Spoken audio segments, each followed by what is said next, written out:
Mark Hamill says he's not interested in returning to the Star Wars franchise as Luke Skywalker again. My reaction was good. Kelvin timeline the Disney stuff. Give us Sebastian Stan as Luke and start adapting the EU books. But wait on all of this until Apple buys Lucasfilm. And it's just a change in leadership as well. I do think that Andor was just a fluke. It's amazing that it got made. Because when you compare that to just Lucasfilm's general approach, Kathleen Kennedy's approach, and Dave Filoni's creative officer approach, has just been to hire whoever and just let them do their thing. They give very minimal notes. By and large, and this is something that Dave Filoni has said too, he kind of just consults, I guess. I don't know what his job is, because he says that he just wants to facilitate other people's visions, other people's versions of Star Wars and whatever they need to do that. Because he just views everything as tall tales and that there doesn't need to be consistency in canon, except when it comes to anything that will connect to his entries as far as Star Wars Rebels goes. And then he has something to say about it. You have that approach. You got an Andor. That's great. But you also had Kenobi. You also had Book of Boba Fett, The Acolyte.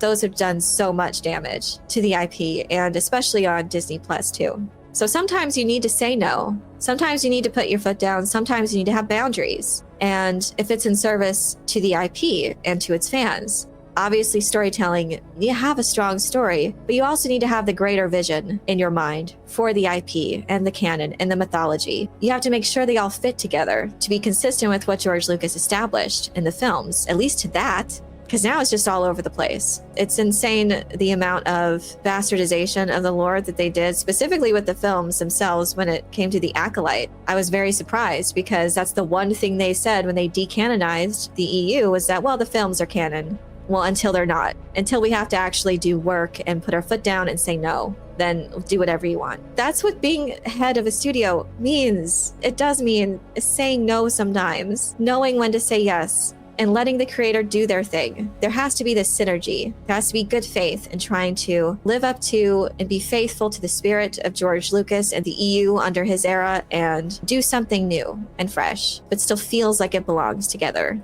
He's come out and said that they have really departed from his vision. One of the recent film festivals, he was honored with some award. He did say that it really has seemed that they have departed from the core themes of his stories, that they don't understand core things about it. Current Lucasfilm just doesn't get it. And that's a shame, but it was his idea to sell it without anything in writing in terms of his legacy characters, certain things in the canon. Even after all this, I mean, it's clear that good things can be made. You just need to keep doing that. You need to know how to handle an IP like this, and the approach cannot be to forget the past. We only want to concentrate on the new. And that's something that Mark Hamill said along with this, that he doesn't want to come back as Luke. He feels like they should move on to new characters. I agree with that to a point. Yes, you should make new characters. It's great. I love Clea and Luthen. There's great characters, astoundingly, under this environment. But you cannot deny the sorry state that the IP as a whole is in, and you need those original fans. And I'm sorry, Luke is a huge draw for people. So if you want to get butts and seats in the theaters, it's not going to be Mandalorian and Grogu that does it. It's going to be Luke. You need to have a New Republic movie, something like that. You need to have an heir to the Empire if this is going to survive. So no, I don't want CG Luke. So please recast him. I love Benjamin Bratt as Bail Organa. That was great. It can be done. Mark Hamill has already said in the past that he's definitely approved of Sebastian Stan as playing his character. Like, he's not opposed to someone else doing it. It's crazy that they fell into this habit of just de-aging and CG characters when there are literally tons of actors that can fulfill these roles. I mean, Elizabeth Dulau looks so much like Leia. It was crazy. That's why a lot of people were thinking that that was a theory, that she was secretly Leia. Yeah, because it's crazy how much she resembles Carrie Fisher. I just feel like we have such opportunities to just give the fans what they want, and you can do new things. I think another thing they should really concentrate on is the Old Republic, which is something I thought they were actually teasing when Andor has had at least 2 references to the Rakatans, the Rakatan invaders. We had one reference in season 1 and again in season 2.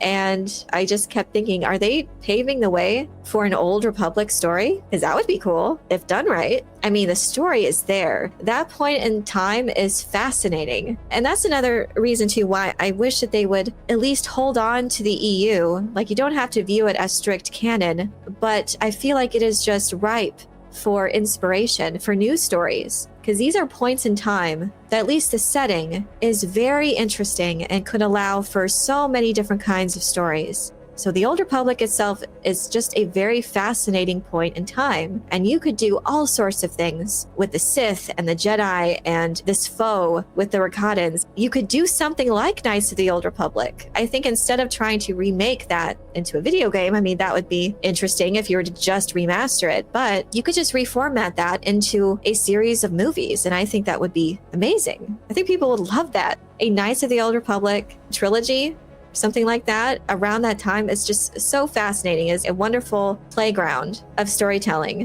which is why Andor and other things around that timeline is so interesting, because these are the dark times. The Empire is full in control, and you have these rebels trying to fight against them, this powerful foe. You had such great storytelling from the foundation of those films, and again from the established EU timeline too. So many cool things that you don't have to actually necessarily adapt like one for one those stories, but use them as inspiration. I think is a huge wasted opportunity if you don't. That's why I say you need to Kelvin timeline the Disney stuff. I think it'd be actually really easy to do that. I think you could easily say that a timeline difference was created when Ahsoka was pulled out of her timeline when she was saved from Darth Vader by Ezra Bridger in the World Between Worlds. Like, there you go. That's the starting point. You have a new timeline now. And all of that post her being saved is what spawned it. So everything after that, Kelvin timeline, everything that Disney has produced, because people like this timeline specifically, especially in the wake of Andor's success. And I think it would be just a wasted opportunity not to capitalize on that and move forward from this point. But you can't do that with the sequel trilogy staring you right in the face with all of these characters that have fought so hard and have sacrificed so much to take down the Empire, to take down the Death Star,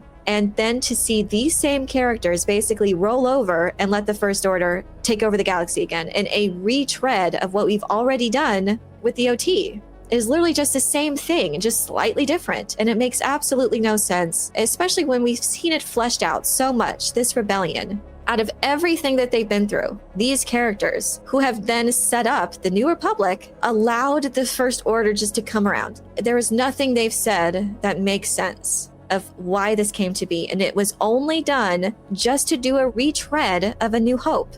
And not just that, with the New Republic, these characters that we've seen just letting a huge galactic empire reign again, we also have the problem with Luke, because this can't stand either. Again, another empire. Again, another Jedi purge. That's what's waiting in the future with the sequel trilogy. We want the new stories that the EU did, new things. You need to decanonize everything having to do with Thrawn. That is the path forward of an Imperial remnant, scattered forces. It's a gradual process of how these things interact with the New Republic. It's just ripe for storytelling. And then later on with the Yuuzhan Vong and establishing the Jedi Academy, and again, this outside threat in the Yuuzhan Vong. There are so many things that you don't have to do one for one, but those points in the timeline are just so fascinating and provide such a rich ground for creatives to come in and tell great stories.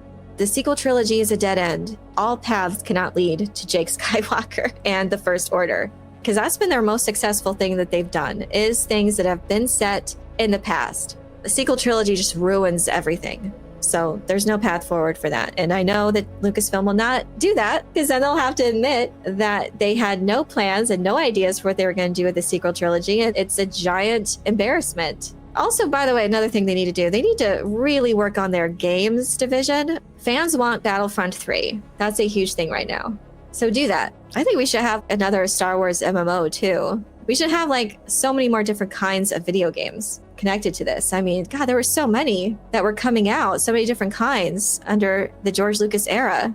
Jedi Fallen Order and Survivor have been the best. I think some people liked Battlefront too. But yeah, they just need to do more. And that's another thing too. You could do new things with Cal Kestis. Cal Kestis is connected to Saw Gerrera. He's around that timeline, and it actually looks like it fits very well with Andor's tone. There's opportunities there.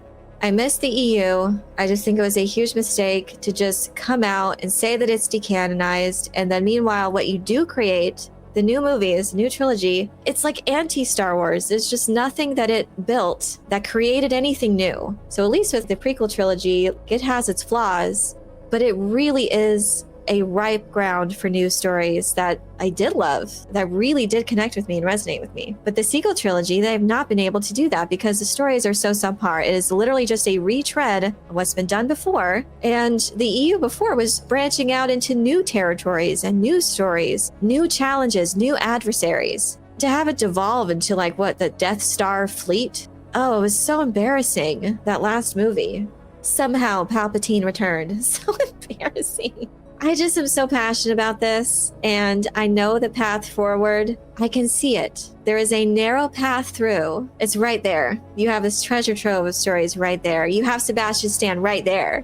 Do something different. You don't have to start with Luke or the New Republic Order and the EU. Do the Old Republic stuff. I think that would be great. You wouldn't be pigeonholed. I would stick to the spirit of what the foundation of that point in time laid. And you can tell new stories and new characters. There's just so much potential out there.